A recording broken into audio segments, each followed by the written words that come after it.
The crystal champagne flute shattered in my hand as I watched my daughter-in-law, Angela, lean in way too close to my husband, Thomas, her red lips practically brushing his ear. Blood trickled down my fingers, but I barely noticed the pain. This was supposed to be my moment, my 52nd birthday celebration at my own art gallery. Yet somehow, I'd become a spectator in my own life. I'm Remington, and until tonight, I thought I had everything figured out. 25 years running one of Seattle's most respected contemporary art galleries, a successful marriage, and a son who'd made me proud. But watching Angela's perfectly manicured hand rest on Thomas's arm made everything feel like a carefully curated lie. "Mom, you're bleeding!" Dylan rushed over, napkin in hand. My sweet, oblivious son, always trying to fix things. If only he could see what was happening right in front of him. "It's nothing," I said, wrapping the napkin around my palm.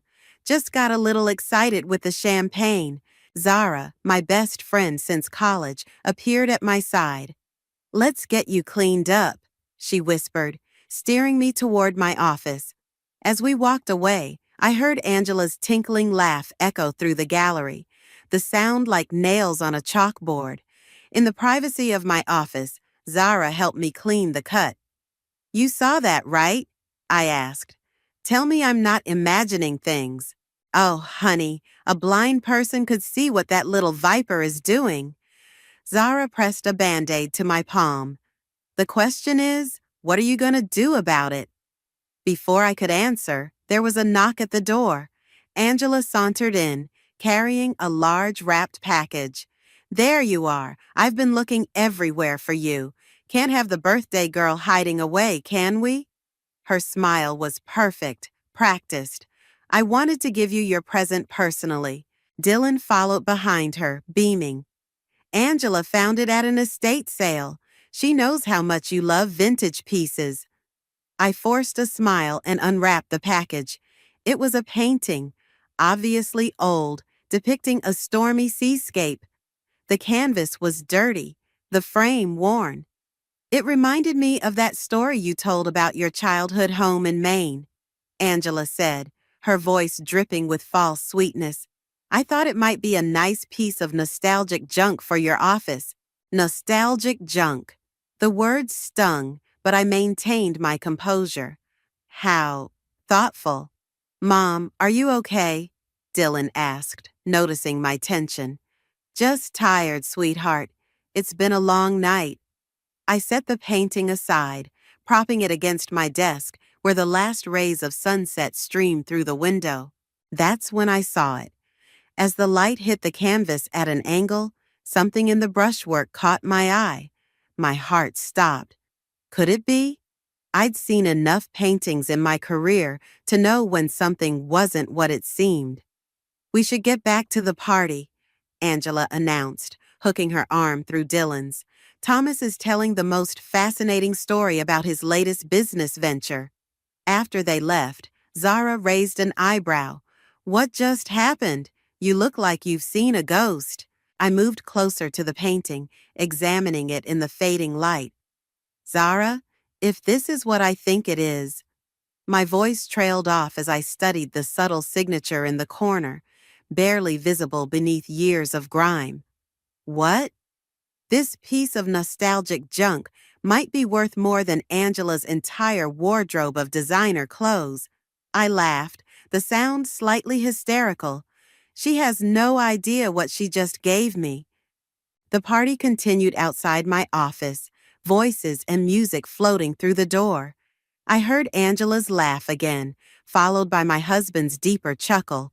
The sound made my stomach turn, but for the first time that evening, I felt a spark of something other than hurt.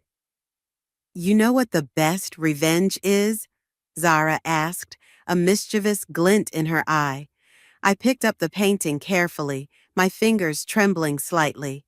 "Success? Exactly." Zara squeezed my shoulder. "And honey, I think you just got handed the perfect weapon." We returned to the party, where Angela was still hovering near Thomas, her hand occasionally brushing his arm. But this time, I didn't reach for another champagne glass. Instead, I watched her with new eyes, seeing not just the threat she posed, but the fatal flaw in her carefully constructed facade, her desperate need to be seen as sophisticated in the art world, my world. As I accepted birthday wishes and navigated small talk, a plan began forming in my mind. Angela might think she was playing chess, but she just handed me her queen without realizing it. The painting felt like a sign from the universe, a reminder that karma works in mysterious ways. The party wound down, but my night was just beginning. Once everyone left, I'd take a closer look at my nostalgic junk. Something told me this birthday might end up being memorable for reasons Angela never intended. The morning after my birthday, I carefully carried the painting to Marcus, my trusted restoration expert. His tiny workshop smelled of linseed oil and coffee, a combination I'd grown to love over 25 years in the business. "Give me the bad news first," I said, placing the canvas on his workbench. Marcus adjusted his glasses, leaning in close. His fingers hovered over the surface, not quite touching. After a moment, he straightened up and grinned. "The bad news? There isn't any. The good news? You've got yourself something special here." My heart raced. "How special?" "Let me do some preliminary cleaning." He grabbed his tools. "But if this is what I think it is..." My phone buzzed. A text from Thomas. "Working late again. Don't wait up." Of course he was. Ever since Angela had joined Dylan's law firm 6 months ago, Thomas had been finding more reasons to stay at the office. "Everything okay?" Marcus asked, noticing my expression. "Fine." I pocketed my phone. "How long will the initial assessment take?" "Come back in 3 hours. I'll have something concrete for you." I spent those hours at my gallery, trying to focus on work. Angela showed up around noon, wearing a dress that cost more than most of the prints we had for sale. "Just dropping by to see how you liked your gift," she said, perching on the edge of my desk. "I hope you found somewhere to hang it." "Actually, I had it looked at by an expert this morning." Something flickered in her eyes. "Oh, seems like a waste of money for such an old thing. You'd be surprised what turns up in estate sales." I smiled, remembering her nostalgic junk comment. "Sometimes people don't know what they're selling." "Or buying," she added quickly. "Anyway, I came to invite you to lunch. Thomas mentioned he's working late, and I thought we could have some mother-daughter bonding time." The suggestion made my skin crawl, but I kept my voice steady. "Unfortunately, I have appointments all afternoon. Speaking of which..." "Of course you're busy." She stood, smoothing her dress. "Oh, did you hear? I'm organizing the art auction for the firm's charity gala next month. I'd love your professional input." Before I could respond, my phone rang. "Marcus." "Excuse me, I need to take this." I waited until Angela left before answering. "Tell me. Get back here, now." 20 minutes later, I stood in Marcus's workshop, staring at a small area he'd cleaned on the painting. The colors were vibrant, alive in a way they hadn't been before. "It's authentic," he said. "Early work, but definitely authentic. Worth 7 figures, easily." My legs went weak. I grabbed the workbench for support. "You're sure?" "Positive. The signature, the technique, the materials, they all match. Someone didn't do their homework before that estate sale." I thought of Angela's smug face, her casual dismissal of the painting. "How long to restore it completely?" 3 weeks minimum. But Remington..." Marcus hesitated. "Word will get out. Something like this doesn't stay quiet in our circles." "Good." I pulled out my phone and called Zara. She answered on the first ring. "Please tell me you have news." "Better than news. I have a plan." I looked at the painting. "Remember that charity auction Angela's organizing? The one she won't shut up about?" "What about it?" "I think it's time to show her what real art looks like." I turned to Marcus. "Can you have it ready in 4 weeks?" He nodded. It'll be tight, but yes. Perfect. I could already picture Angela's face when she realized what she'd given away. Zara, I need your help spreading some carefully worded rumors. Now you're speaking my language. What kind of rumors? The kind that will have every major collector and critic in Seattle watching that auction very, very closely. When I got home that evening, Thomas was already there, surprisingly. He sat in his study, laptop open. You're home early, I said from the doorway. He looked up, distracted. Angela mentioned you seemed off at lunch today. Said you were too busy to see her. Of course she had. I was busy. Still am, actually. We just acquired something significant at the gallery. He turned back to his laptop. You should make time for her, you know. She's family. I watched him, this man I'd loved for 30 years, and felt something shift inside me. Yes, she certainly wants to be close to our family, doesn't she? He missed my tone completely. She's good for Dylan, ambitious, smart. Very ambitious, I agreed. By the way, I won't be home for dinner tomorrow. I have a meeting with Clark Emerson. That got his attention. Clark was only the most influential art critic on the West Coast. What? Why? I smiled, thinking of the paintings safely stored in Marcus's workshop. Let's just say I have something he needs to see. Walking away from his study, I felt lighter than I had in months. Angela wanted to play in my world? Fine. But she was about to learn that in the art game, experience trumps ambition every time. You're playing with fire, Zara said, swirling her wine glass. We sat in my gallery after hours, the Seattle rain tapping against the windows. Are you sure this is about the painting and not about Thomas? I adjusted the lighting on a new installation, avoiding her eyes. Why can't it be both? Because revenge is like drinking poison and expecting the other person to die. She set down her glass. And you're better than that. Am I? I turned to face her. You didn't see them at the corporate dinner last night. Angela practically sat in Thomas's lap, and he just let it happen. So confront him. With what? He'll just say I'm being paranoid. I picked up my phone, showing her the latest text from Thomas. Look, working late with the team. The team being Angela, of course. The gallery door chimed. Clark Emerson walked in, shaking rain from his umbrella. His presence commanded attention as always. Ladies, he said, hanging up his coat. I came as soon as I could. Now, where's this masterpiece you've been teasing me about? I led them to my office where Marcus had delivered the partially restored painting earlier that day. Clark's eyes widened as he examined it. My God, he whispered. The rumors are true. He looked up at me. Do you have any idea what you're sitting on? I do now. I handed him the authentication papers. The question is, what do we do with it? Clark straightened up, a gleam in his eye. We create an event, something that will have the entire art world talking. He paused. I heard your daughter-in-law is organizing some charity auction. She is, Zara chimed in, catching on. Very prestigious. All the right people will be there. Perfect timing. Clark pulled out his phone. I can start generating buzz immediately. By the time we unveil this, every major collector on the coast will be watching. The door chimed again. My stomach dropped as I heard Angela's voice in the gallery. Hello? Anyone here? I brought dinner for my favorite mother-in-law. I quickly covered the painting. In here, Angela sashayed in, carrying takeout bags. She stopped short at the sight of Clark, her eyes widening with recognition. Mr. Emerson, what an unexpected pleasure. She set down the bags and extended her hand. I'm Angela Lowe.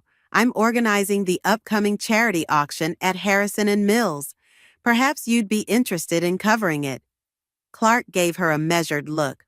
Perhaps, though I typically focus on more significant discoveries. Angela's smile faltered slightly. Oh, we'll have several important pieces. In fact, she turned to me. That's partly why I'm here. I was hoping you might contribute something from your collection. Something special? The irony was almost too perfect. I shared a quick glance with Zara, who was trying not to smile. Actually, I said, I might have just the thing, but it's a surprise. A surprise? Angela's voice sharpened. But I need to know what's being presented for the catalog. Trust me, Clark interjected. What Remington's bringing will be worth the wait. Angela's perfectly maintained composure cracked just slightly. I see. Well, I should get going. Thomas is expecting me. I mean, the team is expecting me back at the office. After she left, Clark burst out laughing. Oh, this is going to be delicious. She has no idea, does she? None. I uncovered the painting. And that's exactly how I want to keep it. Rem, Zara said softly, I take back what I said about revenge. Sometimes karma needs a little push. My phone buzzed again. Dylan this time. Mom, is everything okay? Angela said you seemed upset about something.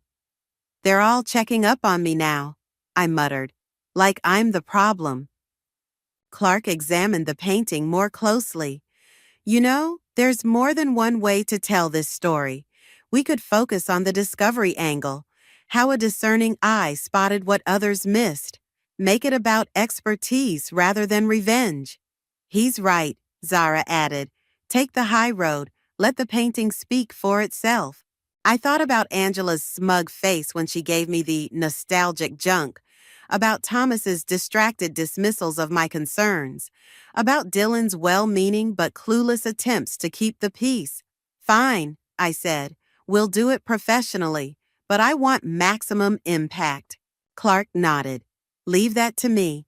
By the time the auction arrives, every major player in the art world will be watching, and when they realize what they're seeing, he grinned. Well, let's just say your daughter-in-law's first major event will certainly be memorable. As I locked up the gallery that night, I spotted Thomas's car across the street. Angela was getting in, laughing at something he'd said. They didn't see me watching. I touched my phone, thinking about calling Dylan, telling him everything. But no, some things needed to be seen to be believed, and in 3 weeks at the auction, everyone would see exactly what had been hiding in plain sight. The rain had stopped, and the setting sun broke through the clouds, reminding me of that moment when I first saw the truth in the painting. Sometimes it takes the right light to reveal what's really there. What do you mean I'm not on the planning committee? Angela's voice echoed through my gallery. I'm organizing the entire auction. I continued hanging a new piece, keeping my voice level. The gallery's contribution will be handled internally. Standard procedure. But I'm family. She stepped closer, her designer heels clicking on the hardwood floor. And this is my event. I need to know what's being presented. You'll find out along with everyone else. I turned to face her.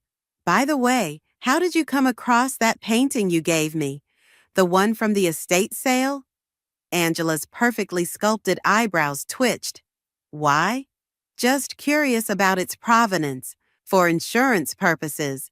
I don't remember the details. She waved her hand dismissively. It was just some old house clearance. Dylan handled the payment. My phone buzzed. A text from Marcus.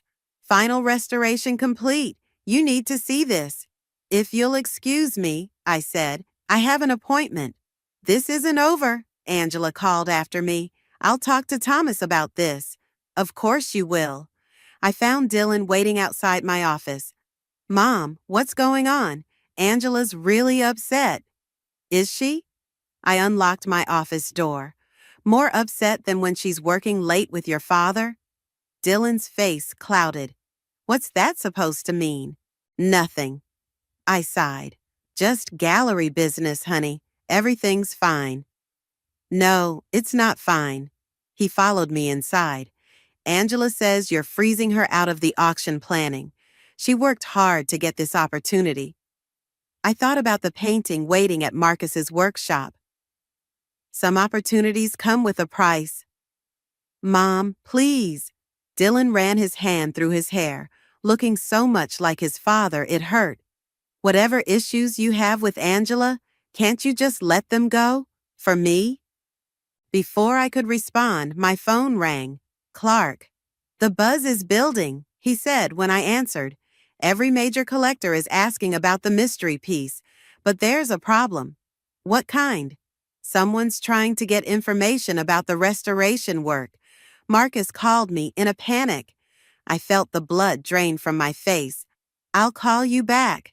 Dylan was still watching me. Mom, I need to handle something. I grabbed my keys. We'll talk later. At Marcus's workshop, I found him pacing. Someone came asking questions, he said. A private investigator type. Wanted to know what I was working on for you. What did you tell them? Nothing, of course, but they left this. He handed me a business card. The law firm's logo was embossed in gold, Harrison and Mills. My phone buzzed again. Thomas, we need to talk about the auction. Dinner tonight? I texted back. Can't. Working late. Marcus unveiled the fully restored painting. The transformation was breathtaking. What had seemed like a dark, moody seascape now glowed with hidden light and details that took my breath away. It's ready, Marcus said, but we need to move it somewhere secure until the auction. I know just the place. I called Zara.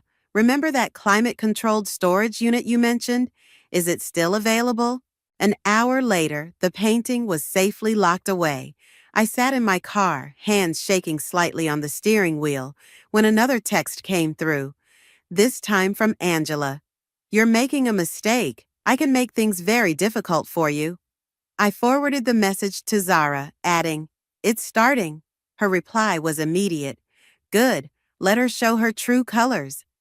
That evening, I found Thomas waiting at home. We missed you at dinner, he said. Angela had some concerns about the auction. Did she? I poured myself a glass of wine. And you're her messenger now? Don't be dramatic. He loosened his tie. She's just trying to do her job. Is that what you call it? What's that supposed to mean? I took a long sip of wine. You tell me, Thomas, all those late nights at the office? He stiffened. Don't go there, Remington. Why not? Afraid of what I might find? You're being paranoid. He stood up. Angela is Dylan's wife. She's family. Family doesn't try to destroy family. No. He grabbed his keys. Then what exactly are you doing with this auction mystery? After he left, I called Clark. How soon can you publish the first article? It's ready to go. But are you sure? Once this starts?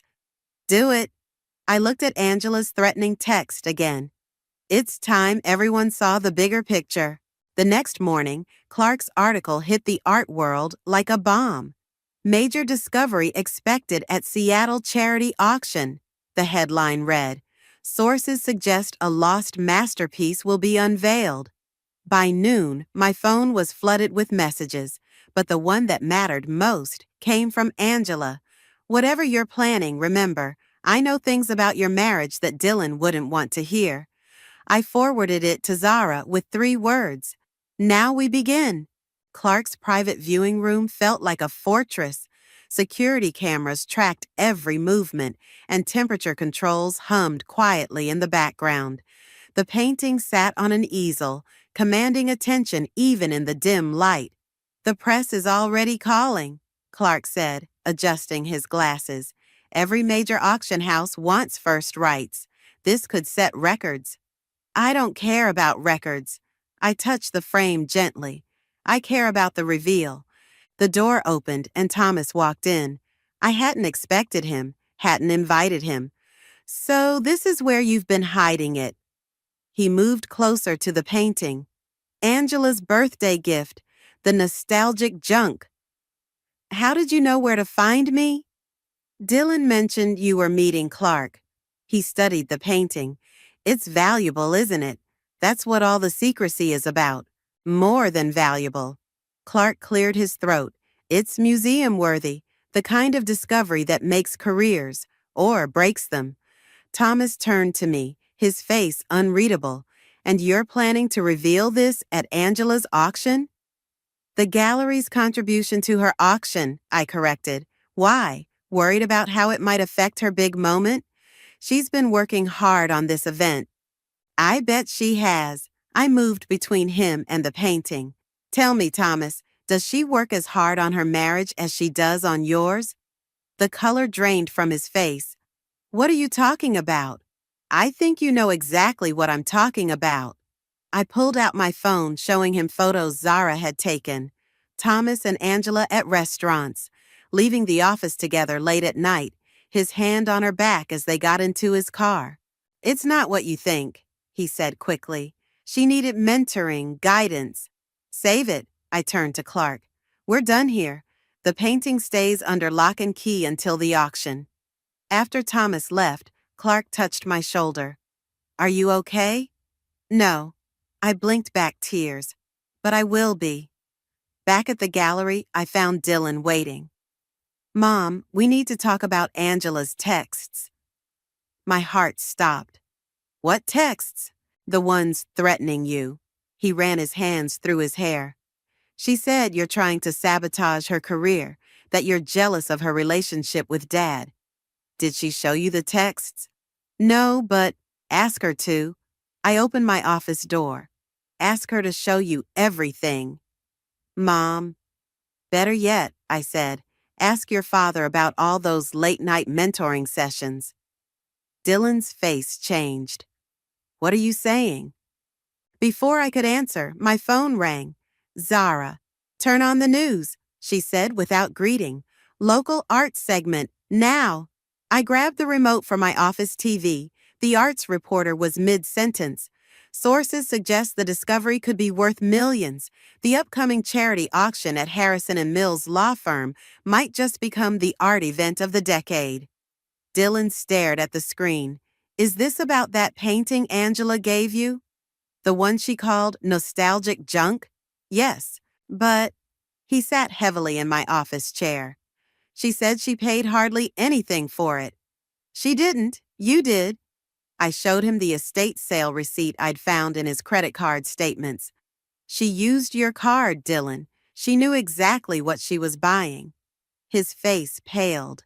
That's impossible. She wouldn't she? Ask yourself why your wife spends so much time with your father. Ask yourself why she's so desperate to succeed in my world. The door burst open. Angela stood there, perfectly styled as always, but her eyes were wild. What have you done? Me? I smiled. I'm just displaying a gift from my daughter-in-law. Isn't that what family does? You had no right. I had every right. I stepped closer. You gave me that painting, remember? In front of witnesses. Called it nostalgic junk. Dylan looked between us. Angela, what's going on? Nothing. She grabbed his arm. Your mother is trying to ruin everything because she's jealous and bitter and what? I interrupted. Aware of your little games? Your late nights with my husband? The color drained from Angela's face. Dylan pulled away from her. Is it true? He asked quietly. The painting? Dad? All of it? Angela's composure cracked. Dylan, please, I can explain everything. But Dylan was already walking out. Angela ran after him, her heels echoing through the gallery. My phone buzzed. Thomas, we need to talk, please. I showed the message to Zara, who had arrived during the confrontation. What do I do now? She hugged me tight. Now? Now you get ready for the biggest night of your career. Let them all stew in their own mess until then. I looked at the TV, still showing footage of the gallery exterior. The reporter was saying something about unprecedented interest from international buyers. 1 week, I said. 1 week until the auction, and then everyone will know exactly what they've lost. Zara squeezed my hand. And what you've gained? She was right. For the first time in months, I felt strong, certain. Angela had tried to take everything from me, but instead, she'd given me the perfect weapon for my renaissance. The auction venue buzzed with anticipation. Camera flashes lit up the entrance as Seattle's elite filed in, all hoping to witness what the art world had been whispering about for weeks. I stood in the preparation room, adjusting my black dress, when Zara rushed in.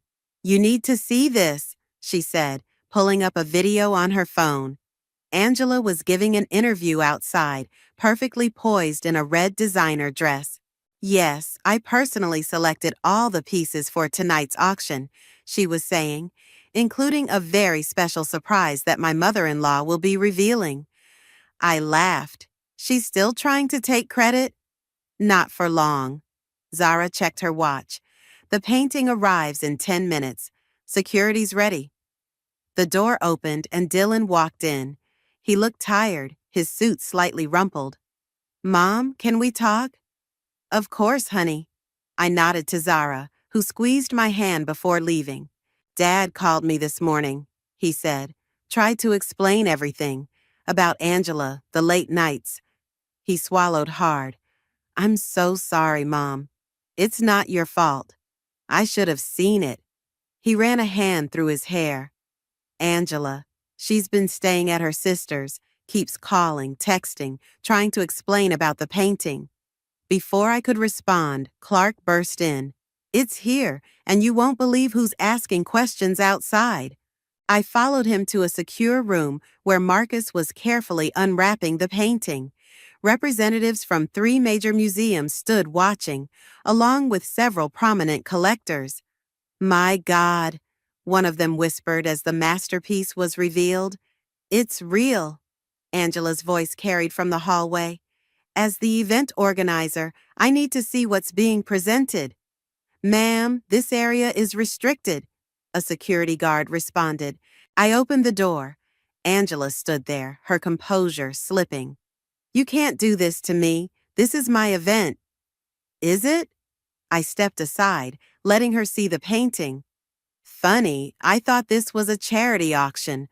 Or did you forget that part while you were busy climbing the social ladder?" Her face went white as she recognized the restored masterpiece. That's not possible." "What's not possible?" Thomas appeared behind her. "The painting's restoration? Or the fact that your plan backfired?" Angela spun to face him. "You're supposed to be on my side." "Like you were on mine?" Dylan's voice cut through the tension. He'd followed us out. "When you were manipulating both my parents?" The crowd in the hallway grew larger. Phones appeared, recording the scene. "Ladies and gentlemen," Clark announced, "the auction will begin in 15 minutes. If you'll all proceed to the main hall." Angela grabbed my arm as people moved away. "You planned this. You wanted to humiliate me." "No, Angela." I removed her hand. "You did this to yourself. Every choice, every manipulation led to this moment." "I'll tell everyone," she hissed. "About Thomas, about the late nights." "Go ahead." I smiled.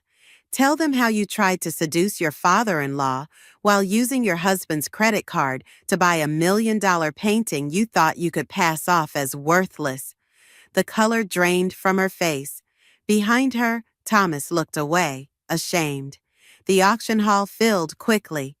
Angela took her place at the podium, trying to maintain her dignity as she introduced the event. Her voice shook slightly. "And now," Clark stepped up, taking over, "the moment you've all been waiting for. A piece that will rewrite art history books." The painting was unveiled to gasps and applause. Camera flashes exploded. Art critics rushed forward for a closer look. "The bidding will start at $5 million, the auctioneer announced. Angela stumbled off the stage as paddles rose in the air. 6 million, 8 million, 10. I felt Dylan's hand slip into mine. "I filed for divorce this morning," he whispered. The bidding continued. 12 million, 15, 20.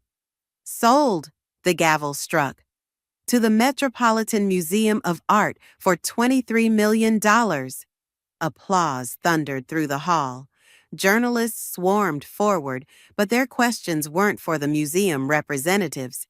Mrs. Lowe, how did you discover this masterpiece? Was this planned all along? What made you suspect its true value? I caught Angela's eye across the room as she slipped toward the exit. She looked small now, her red dress no longer commanding attention. Thomas approached me slowly. Remington, Not now, I said. Maybe not ever. Clark was waving me over to speak with the museum directors.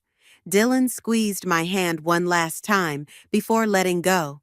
Mom, he said, I'm proud of you. As I walked toward the museum representatives, I heard someone say, Now that's what I call karma. They were right, but it wasn't just karma. It was justice served on a canvas, painted in oils and varnished with truth. Angela had tried to give me nostalgic junk and instead handed me back my power. The cameras flashed again as I shook hands with the museum director.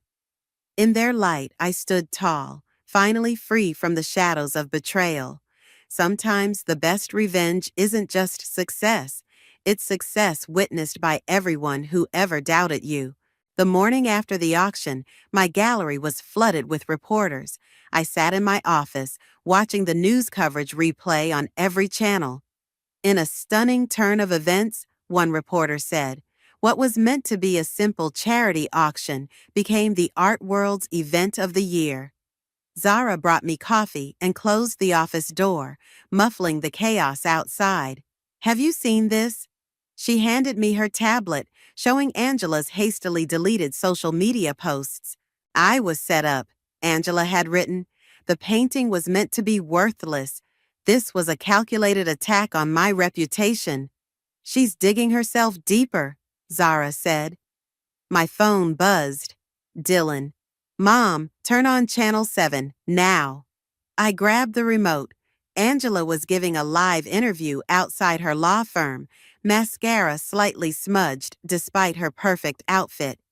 The truth is, she was saying, I knew exactly what that painting was worth.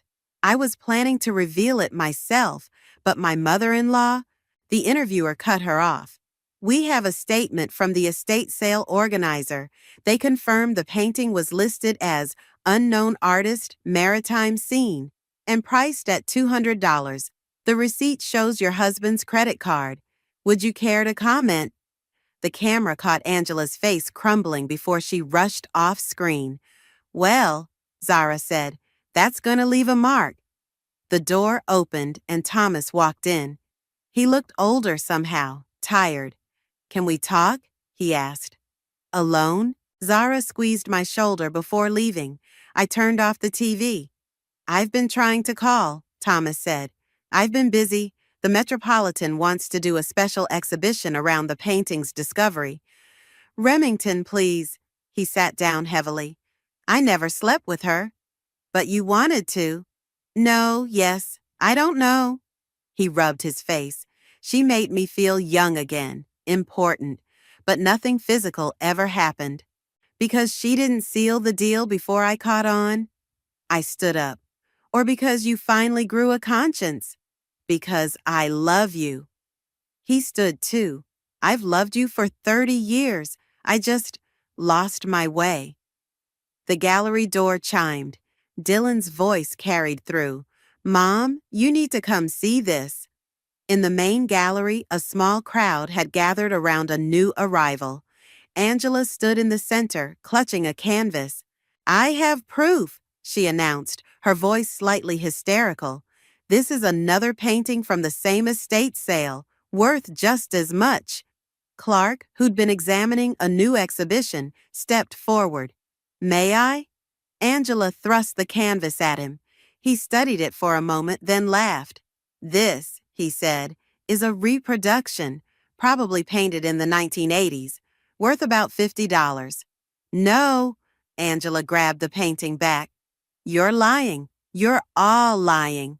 Angela, Dylan said quietly, stop. It's over. She spun to face him. Dylan, tell them.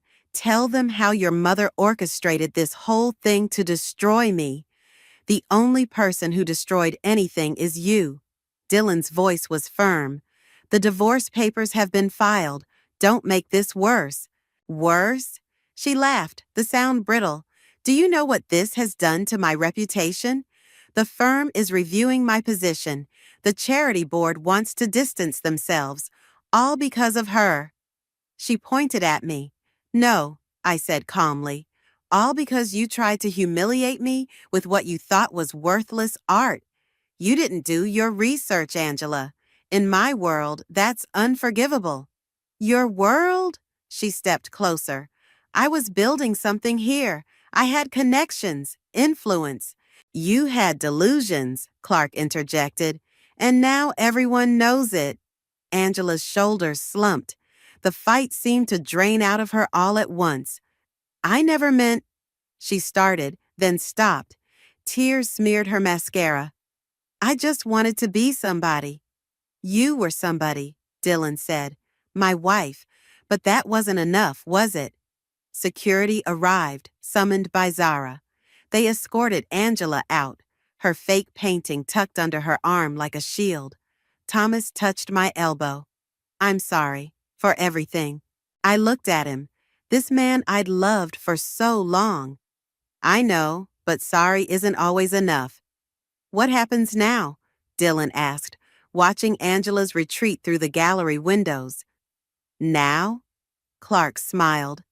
Now your mother becomes a legend in the art world, the woman who spotted a masterpiece that everyone else missed. And Angela? Zara asked. She'll fade away, I said, like a poor reproduction in sunlight. The crowd dispersed, leaving me alone with Thomas. He picked up a gallery catalog, thumbing through it absently. Remember our first apartment? He asked. How you could spot the beauty in the cheapest yard sale finds? Thomas, I forgot who you were, he said, who we were, and I almost lost everything because of it. Outside, the media crews were packing up. The story was ending, making way for new headlines. But inside, standing among the art I'd spent a lifetime collecting, I felt a new chapter beginning. We all lost something, I said. The question is, what do we do now? He set down the catalog. That's up to you. Through the window, I watched Seattle's rain wash the streets clean. Sometimes I thought, that's all you can do. Let the rain fall and see what remains when the sky clears. The Metropolitan Museum's special exhibition opened on a crisp autumn evening. I stood before the painting that had changed everything, now beautifully displayed under perfect lighting. It's strange, Dylan said, joining me, seeing it here instead of in your office. It belongs here. I squeezed his hand. How are you doing? Better. The divorce is final. Angela moved to Chicago last week. A group of art students gathered nearby, sketching the painting and whispering excitedly. One turned to me. Mrs. Lowe, we're studying your discovery in our art authentication class. How did you know? Before I could answer, Thomas appeared at the edge of the crowd. He'd lost weight, looked more like the man I'd fallen in love with decades ago. She's always known, he said, even when the rest of us were blind. The students moved on, but Thomas stayed. The house feels empty without you. I like my new apartment, I said. It's peaceful. Mom, Dylan touched my shoulder. I'm going to find Zara. She texted that she's here somewhere with Clark. After he left, Thomas stepped closer to the painting. Remember our honeymoon in Maine? That little gallery we found? Where I spent our entire souvenir budget on a single print? I smiled despite myself. You were so angry. Until you sold it 3 months later for triple the price. He turned to face me. You've always seen the value in things others miss, including me. Thomas, I'm not asking for forgiveness, he said quickly. I'm asking for a chance. Dinner, just dinner. Before I could respond, Clark's voice boomed through the gallery. Ladies and gentlemen, if I could have your attention. The crowd gathered as Clark stood beside the painting. Tonight we celebrate not just the discovery of a masterpiece, but the mastery of observation.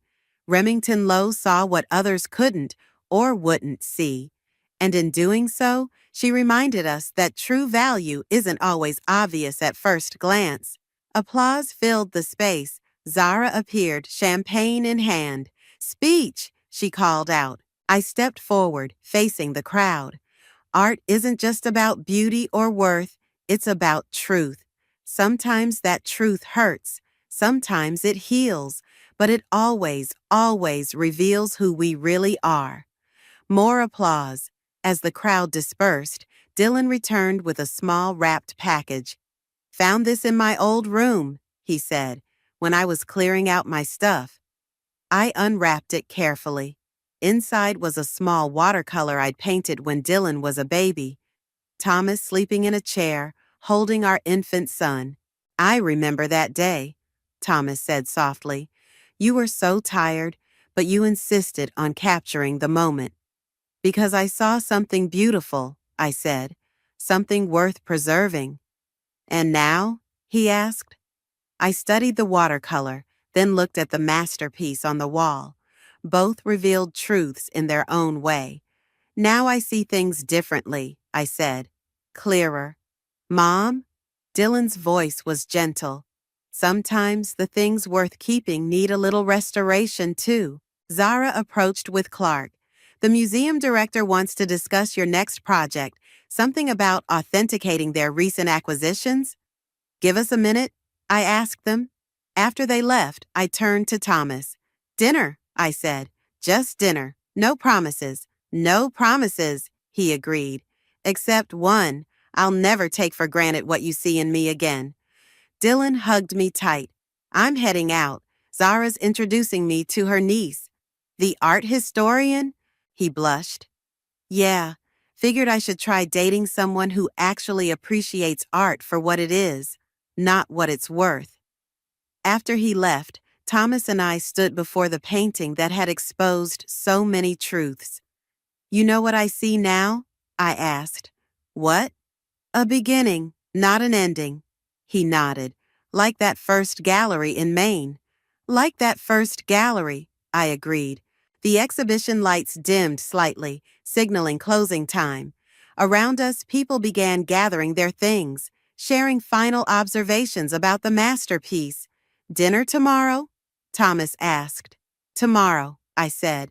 We'll start there. As we walked out of the gallery, I caught our reflection in the glass. Two people who'd lost their way, finding a new path forward, not through grand gestures or dramatic promises, but through the simple truth of seeing each other clearly again. The painting would hang here, telling its story to countless visitors, but my story, our story, was still being written, one careful brushstroke at a time. Outside, the city lights sparkled like stars. Thomas hailed a cab for me, keeping his distance, respecting the boundaries we'd drawn. Good night, Remington. Good night, Thomas. As the cab pulled away, I thought about value, in art, in love, in life. Sometimes the most precious things are those we almost lose, the masterpieces hidden beneath layers of doubt and hurt, waiting to be restored. I touched the small watercolor in my bag and smiled. Tomorrow would be a new canvas, blank and full of possibility. And this time I knew exactly what I wanted to paint.